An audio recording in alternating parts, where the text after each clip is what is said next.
Yeah, it's important to understand that you have to be fully qualified to receive Social Security benefits for this to impact you at all. The unfair practice that has been going on under windfall elimination for all these decades.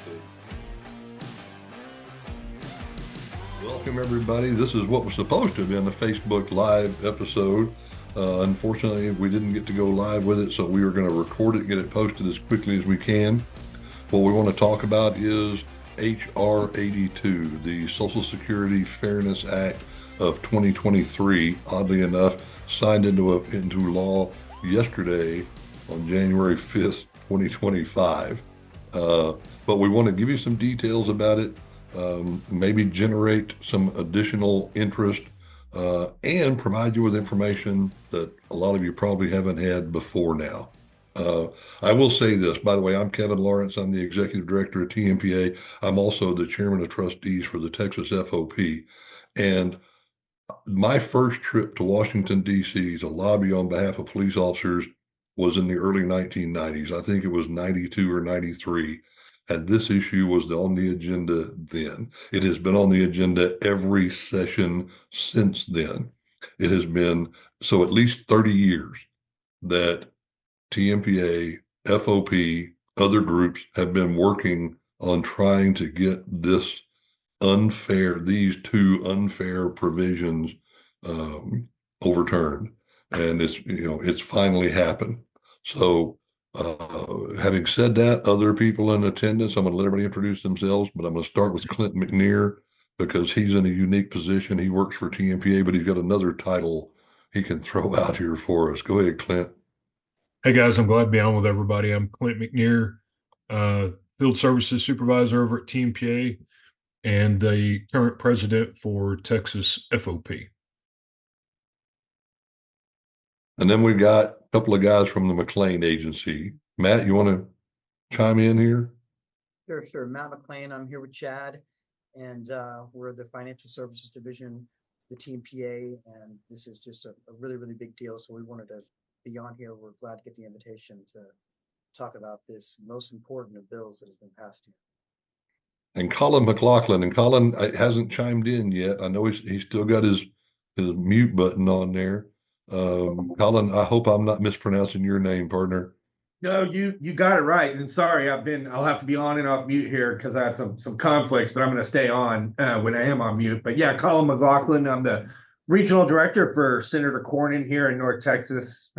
Just proud to be on with you, and let me know if you have any questions. Okay, great. Well, then, before we lose you, because I know you're a busy man and you may have to cut out and go do other things, but before we lose you, I want to point something out. This thing has been nip and tuck and nip and tuck and nip and tuck, like I say, for decades. This current iteration finally got to the point that it was ready to actually be passed. It was passed out of the House, I want to say right around Thanksgiving, sent over to the Senate. It was heard on the Senate floor on December the 18th. And we were getting phone calls and emails and texts from folks in saying, hey, reach out to your senators. We need this many votes to make this thing happen. And we reached out to Senator Cruz's office. And by the way, Senator Cruz led the opposition. He was doing everything he could to kill this thing. And but when I called Collin, said, hey, we would really appreciate the senator's support. Collin was very blunt with me. He said, hey, Senator Cornyn is going to vote no. And I said, okay, I get it. I understand. Would you please relay this message to us? And Collin, I don't know what happened between then and the vote, but when the vote was actually taken, Senator Cornyn walked up there and voted in favor of the bill. And I can't tell you, I shouldn't say it, but it brought a huge smile to my face. We were all very appreciative of that fact.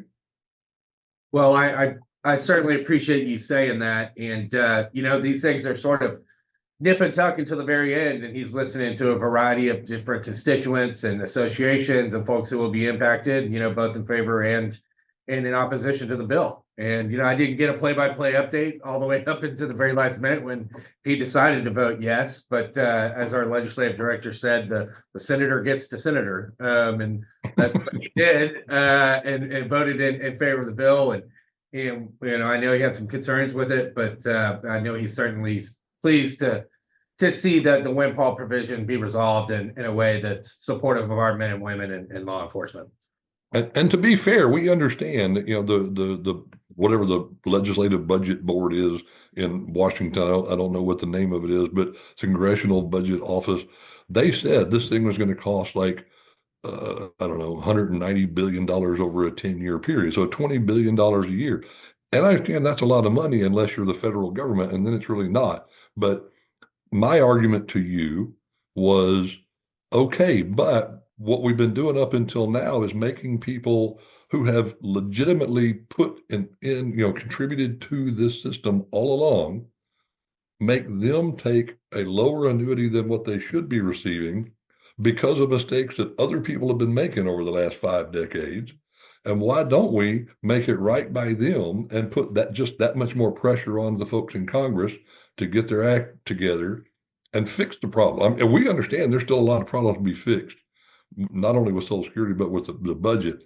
Clint was talking a few minutes ago about we might yet be staring at a government shutdown in a couple of months because we still got to get there's a continuing resolution going on right now. Clint, you want to start in now? Yeah. And I, along with what Kevin said, I'll mirror it. There was some votes that came in at the last minute that were game changers. Some no's early on that became yeses and changed the tide of how this thing went, and it was huge. So I mirror what Kevin said. One thing I think is important at the beginning, I've seen a lot of rhetoric on social media of misunderstanding of what the windfall elimination and the government pension offset, what this is going to do. A lot of people think that someone that has never paid a penny into Social Security by this passing is going to suddenly start receiving a huge check every month, and that's simply not the case. So I want to be really sure before we dive into the weeds for anybody listening. This does not mean someone that has never paid a penny suddenly starts getting $1,500 a month check from something they've never paid into and have no skin in the game on. And I hope that helps some really initial confusion that I've seen on social media regarding it. Yeah, it's important to understand that you have to be fully qualified to receive Social Security benefits for this to impact you at all. The unfair practice that has been going on under windfall elimination for all these decades has been, and by the way, it may be helpful to point out, when Social Security was first created, it didn't apply to government employees. It didn't apply to national or state or local government entities. It only applied to private sector employers.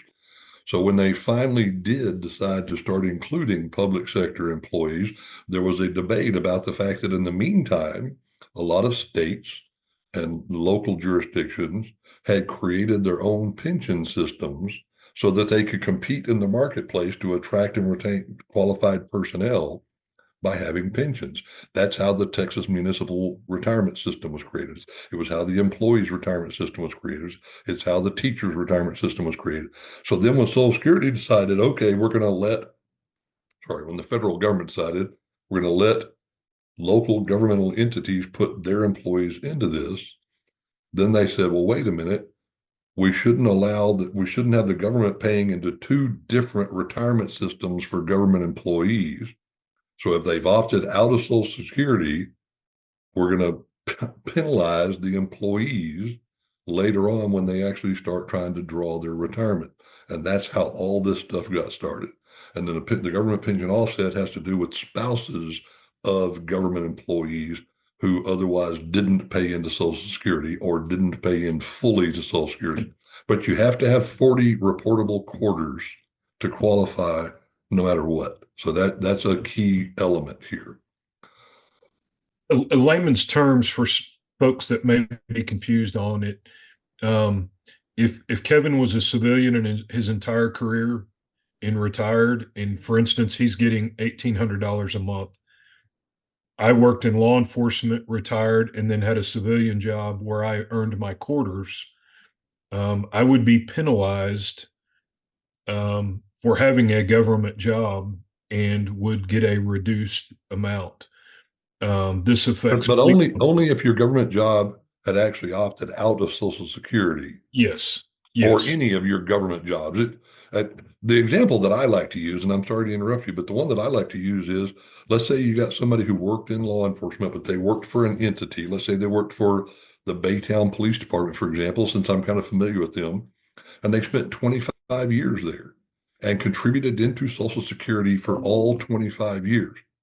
And then they retire from that job and they take a job with the Goose Creek ISD Police Department. Well, Goose Creek ISD is part of a school district that has opted out of Social Security. So now this individual works, let's say, 3 years there.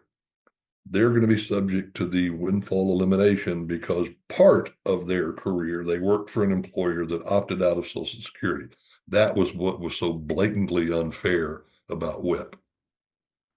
In it's primarily police officers, firefighters, letter carriers, teachers.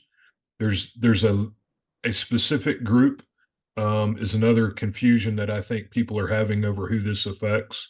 The large portion of the windfall elimination portion is government workers, being police officers, firefighters, letter carriers, teachers. GPO, the government pension offset, although it may seem similar to some, it affects surviving spouses. Kevin, you want to kind of delineate how that's a little different than the windfall and why? Yeah, I got to tell you, I don't think I still completely understand exactly what GPO, but I got a whole lot better understanding of it just in the last week or two. But the government pension offset is actually about if you are married to somebody who is a Social Security participant, and then they retire, and then you retire, and then you try to draw on their Social Security. You cannot if they opted, if they were part of a government pension that opted out of Social Security, it was, did both, then the spouse has not, up until now, has not been eligible to receive benefits from that spouse's account. And maybe Matt can give you a little better, clear explanation of it than that. Yeah, it could work both ways, right? So if you were a spouse, like say you were a teacher and your spouse was a police officer or just someone that qualified for Social Security, and and you were a teacher that did not, and then you both retire and your spouse is getting their pension and their Social Security, and you're also getting your pension. Well, your spouse dies, all of a sudden you lose his Social Security because you did not qualify for Social Security because you were a retiring teacher. And so it often and the But what if the teacher dies first and the police officer, does the police officer also now lose? Or the police officer just couldn't draw on the teacher's Social Security account, right? That's right. That's Okay. right. Couldn't, yeah, that's right. And so it really it affected the surviving spouse of the non Social Security recipient. That's who it affected the most because Okay. you had one spouse receiving Social Security and a pension, another one only receiving a pension. So you had three pensions between the two of them. Then one dies, or the one that's receiving Social Security dies, and the one left loses the Social Security altogether. The widow or the widower loses the Social Security for their household altogether because Well, then, just for the sake of clarity, let's say that I'll take Tyler Owen as an example. It's just, and I'm going to change up his lifestyle. Tyler Owen is the primary breadwinner for his family. He works in law enforcement his entire career. He contributes to Social Security. He contributes to a public sector pension, but he spent part of his career working for an employer that opted out of Social Security. Okay, so let's say he spent half his career working, contributing Social Security, half his career not. But his wife stayed home and raised the kids. His wife was a stay-at-home mom, so she doesn't have a pension. She's got very limited Social Security benefits. Now, supposedly, when they both retire, if Tyler predeceases her, she is entitled to either her Social Security benefit or one half of her, right? That's right, one half of his. But if he didn't contribute part of the time, does she lose that altogether? Yes, she could lose it all together. Okay, see, there's the She could get her blatant own. unfairness. She could get her own Social Security. If she had a little piddly amount that she worked somehow on the side, she won't lose her own, right? But Right. yeah, but But she if could half of lose his his was completely. substantially more, she's not eligible for that. So, That's right. It was okay. horribly unfair to widows, especially in that situation, Okay. All right. especially in that circumstance. So hopefully, Clint, do you think that does a better job of laying Yep. it out? Yeah. Ultimately, a spouse is penalized for being married to someone because of the profession they chose. Ultimately, And remember, all these rules and decisions and everything were made way back in the 1950s, 1960s, 1970s, 1980s. The vast majority of people working today, retiring today, had no idea any of this went on. So, and we were talking a little while ago, Matt, if I worked my whole career in government service, whatever it was, I've been looking at my Social Security statement online in anticipation of retirement, and it's been telling me, okay, if you retire on this date, this is what your monthly annuity is going to be. Nobody was going to tell me about this windfall elimination or the government pension offset until the day I actually went and filed for my Social Security benefit. And then they were going to tell me that number's not right. Right. That's exactly what happened. And then they would give me Now, you some, might, if you went and asked questions, right? If you had the forethought to make certain, then maybe you were able to find out. But they certainly never went out of their way to say, hey, by the way, you need to know that this exists and need to ask questions. Never. so the only way any of these folks know about this is if their association, their union, their lodge has been trying to educate them about this all this time. Or their financial advisor. That's Or- right. They would come to us, we would do analysis. Good point. If they've been They reached would out have to no McLane. idea we're doing a retirement analysis for somebody and we're waking them up to the windfall provision and they have no idea. Now, I would say in the last 5 to 7 years, everybody's done a really good job. There's been a lot of awareness. But when I started doing this 15 to 20 years ago, I would more often run into people that had no idea that this existed. But in the last 5 to 7 years, there's been a real awareness. Maybe that's why it got reversed, right? Because that awareness, people started waking up to it. And so you had younger people that started really getting more vocal about it. And maybe that's why there was a change. You know what? And you raise a good point, and I want to make sure we point this out as well, because a lot of people talk about why is TMPA so involved in FOP? What is in it for us to be involved in FOP? And I think this is a prime example. FOP was front and center on this thing. And like I say, I mentioned TMPA has been pushing it for at least 30 years that I know of that I've been involved. But FOP is the voice at the national level when it comes to speaking on behalf of law enforcement. And I'm like you, I'm not sure why it got momentum this time that it didn't. And I'm sure that Tyler and Clint will both tell you, I predicted it was going to fail yet again. There's a lot of folks trying to claim credit for this. John Kennedy had a very famous quote when he said, success has 1,000 fathers, but failure is an orphan. And as long as this thing wasn't passing, people were complaining and complaining, complaining. Why haven't y'all done anything? Why haven't y'all done anything? And now all of a sudden, everybody and their dog is claiming credit for it. That is not the case with FOP. FOP worked diligently, tirelessly on this thing. They constantly badgered us at the local and state level to stay in touch with our congressional, delegation. And so I just think it's very important that Pat Yost and the folks with National FOP get plenty of credit for working so hard on this. Like I say, I was convinced it was not going to happen yet again because the folks in Congress, they can find a billion ways to kill a bill, but passing one is so difficult. So good on them that finally the perfect storm came together. But FOP was certainly the voice for law enforcement in this whole thing. yeah, and it was great to watch. We were in D.C. for the rally where Senate Majority at the time Leader Schumer came and spoke, and there was a select few leaders that were asked to speak at that. National President Pat Yos, Mr. Kelly, the president of the IAFF, and teachers union and letter carrier union. That was it. Those were the people identified as the actual leaders in their field that were asked to speak. Right. And And if driving you, the train. and I get it, we're not here talking about the other professions or the other groups, but if you look at the photograph of the signing ceremony from yesterday, there's one law enforcement group represented in that picture.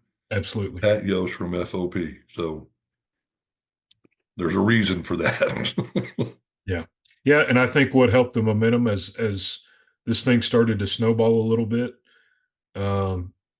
President Yos and Jim Pasco were invited to Mar-a-Lago and went down and had a direct meeting with President-elect Trump, who said he supports it.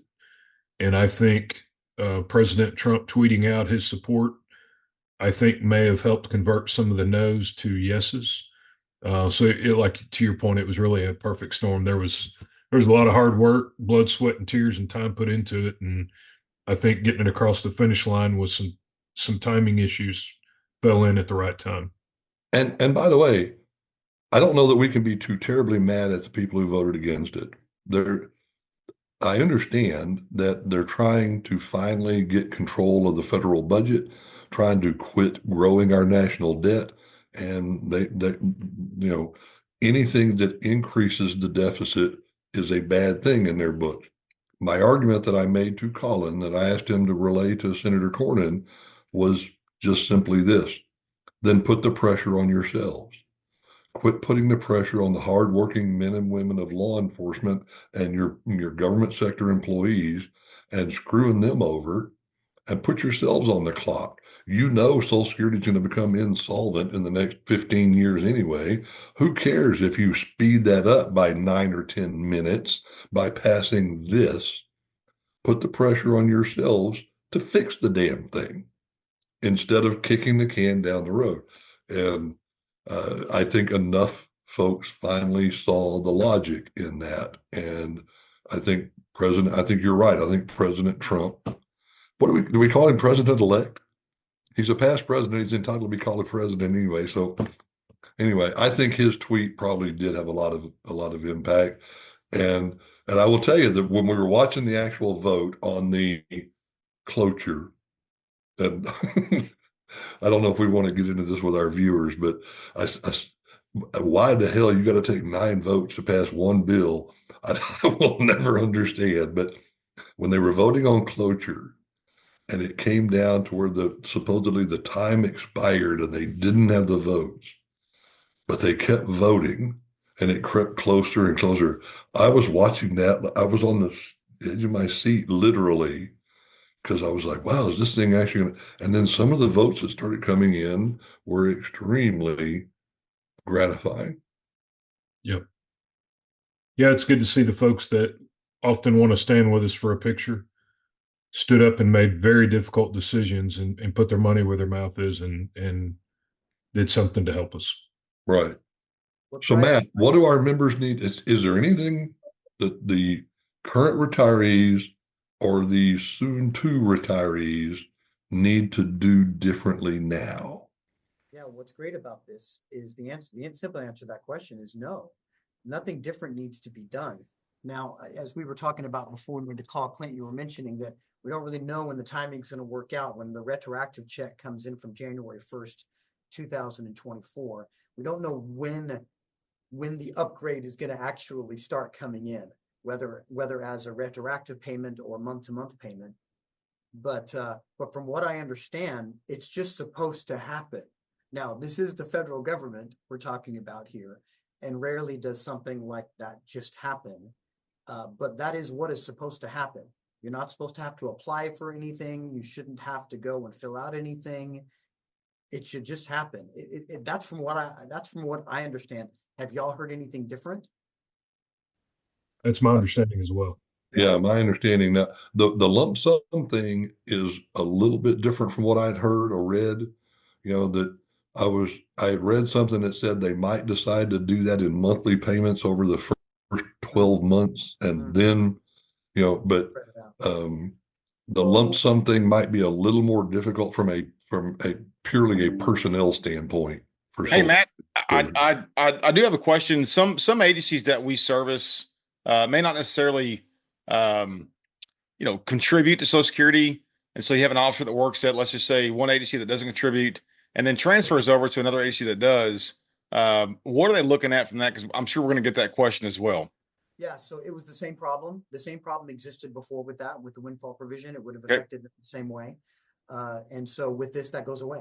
I mean, really, the bottom line news about what's happened is that if you pay into Social Security, you're getting your full Social Security based upon what you paid and what your age is. Yep. That's what it means. Now it doesn't matter who you work for. It doesn't matter what you do. It doesn't matter if you're, a guy behind a desk like me, or if you're risking your life on the streets, which is just bizarre to me that that's who they would target to affect this stuff.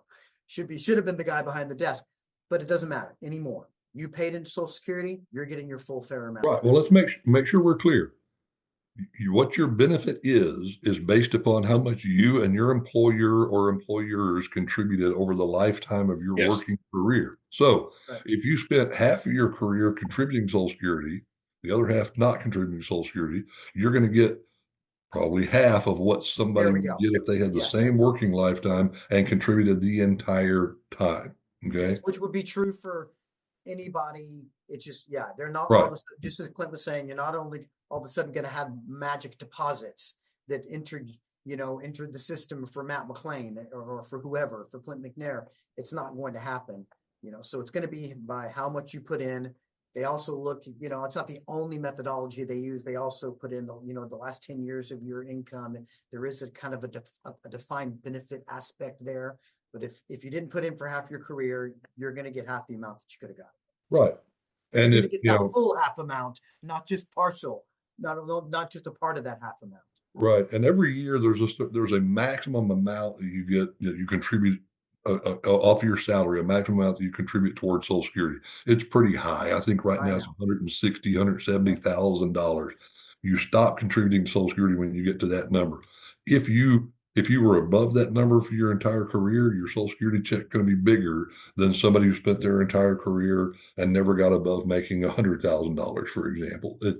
Saying that, Kevin, just as a little aside, the sweet spot, it is actually a diminishing, it's actually kind of an exponential curve of diminishing amount of how much it really benefits you beyond the person who makes the most out of Social Security. That's right. You can't use words like that with our. Okay, let me put it this way.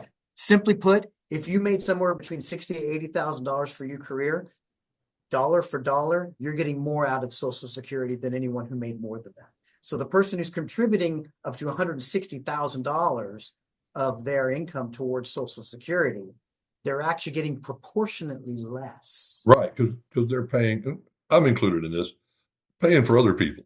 It's a big Ponzi scheme. We're all clear on that. Right. So you make $100,000. If you make between 50 and 100, you're getting your biggest bang for your buck out of Social Security.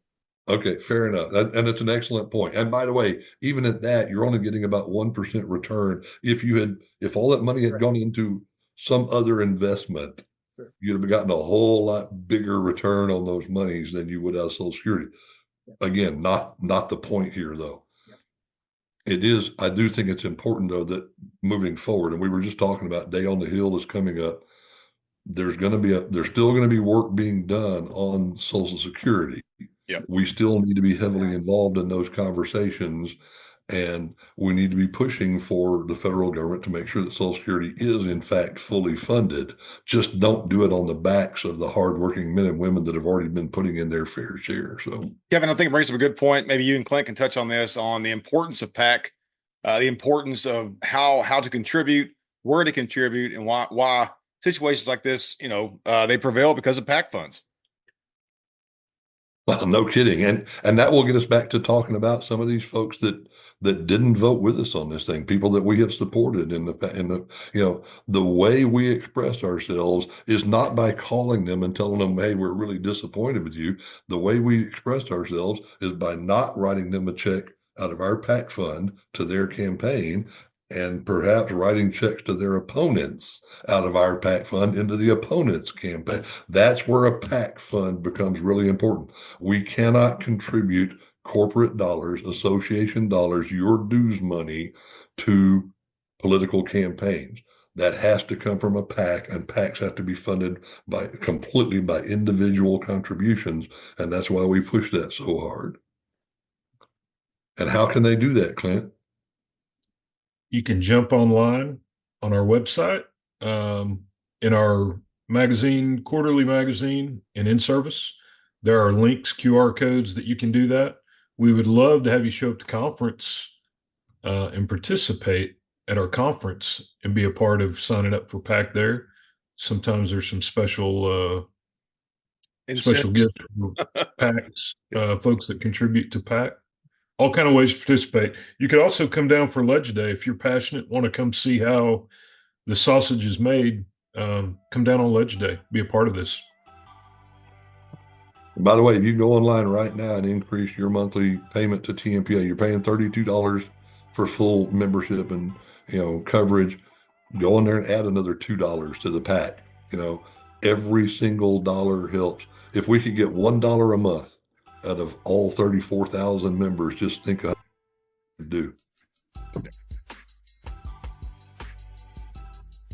All right, what else would you talk about, guys? I think we've done a good job on this. Matt, you want to go give a shameless plug to McLane's, and then we'll wrap this thing up? So yeah, if you want to know how this affects you positively, just give us a holler, because we can run a retirement analysis for you, and things are going to look much different for you going forward than it would have in the past, when we would have had to have the whole conversation about windfall provision, and we would have been going in and doing the math and trying to figure it out ourselves, because like you said, Kevin, they never did it for you. So we would have to figure out the math of how that was going to affect you. That no longer is the case. So anyone that we've done an analysis for, which are, thousands of people in the last few years, give us the call and we'll run some new numbers for you, because this changes things positively for you. For a lot. And that's 1-800 Matt McLane. There we go. No, that's good. So our number is 1-800-204-6020. And it won't just be me, right? So remember, we have Chad and Daniel and Todd and my brother. We all work together. So depending on the region, I'll make sure that we get you plugged in to wherever each rep is and each advisor works, and we'll get that done. All right, guys. You can also get on our website and do a website submission at McLaneAdvisors.com. Hey, we're on the subject of retirement really quick. As a reminder out there, a lot of people like to retire after January the 1st. If you're looking at retirement, considering retirement, be sure all of your beneficiary information is up to date. Just because at your agency you've updated your beneficiary information or your contact information does not mean that populates to TCDRS, TMRS, your 401k. Be sure you have a will up to date. Be sure your beneficiary is not 3 ex-wives ago. A lot of people calling in at this time right after the first year about retirement. Now's a great time to review all of your information and be sure all of that's up to date and current. Clint, that's so important. I cannot tell you how many times in a year we talk to somebody for the first time and we order their estimate from the TMRS, and it's a third ex-wife, right? Yeah. Or something, or it's their children and they didn't realize they hadn't put their wife on it, or and luckily we catch it before and we get them to change it, but that has affected people before. Yeah. They've gone and retired and thought about it. We've had line of duty deaths. We're trying to figure out exactly who the beneficiary is and how it's just ridiculous. By the way, Matt, Chad, Todd, if you're still listening, thank you very much for those seasonings you guys sent, the Christmas gifts. Oh yeah. That was my wife really appreciated that. Thank you so much. By the way, guys, if y'all haven't picked yours up, they're at the office. They're at the reception desk, so they sent some for everybody. Guys, we hope everybody's New Year's off to a good start. 800-848-2088. If you need anything, you can jump online on the website, give us a call, holler at your field rep, call Kevin, Everybody's got my cell phone number. It's on my business card. Clint drops it in fish bowls all over the state of Texas. So Bathrooms, I drop it everywhere. biggest thing is please be safe. You need us, we're here. You know where to find us.